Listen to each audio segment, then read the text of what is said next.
मी कुठे आहे तुला कधीच समजणार नाही आणि मला शोधत शोधत येऊ पण नको तू प्लीज. मला माहिती आहे तू बस स्टँडला आलेली आहे. मी मम्मीशी बोललो.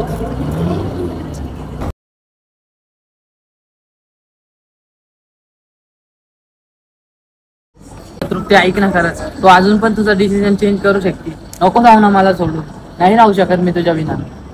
अरे हो, मला माहिती तू माझ्याशिवाय नाही राहू शकत, म्हणून तुला न सांगता मी निघाली होती की मी बसमध्ये जाईल आणि तुला तुझ्याकडून नाही बघवलं जाणार. पण मला तू जितकं महत्वाचं आहे ना तितकं महत्वाचं माझं करिअर आणि माझ्या फॅमिलीसाठी पैसा कमवणं महत्वाचं आहे रे.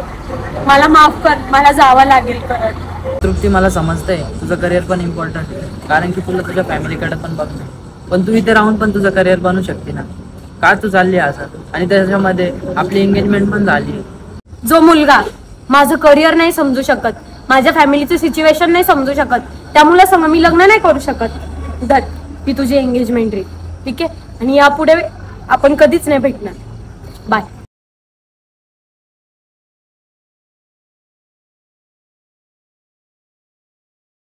लवकर आहे, मी तुझी वाट बघतोय.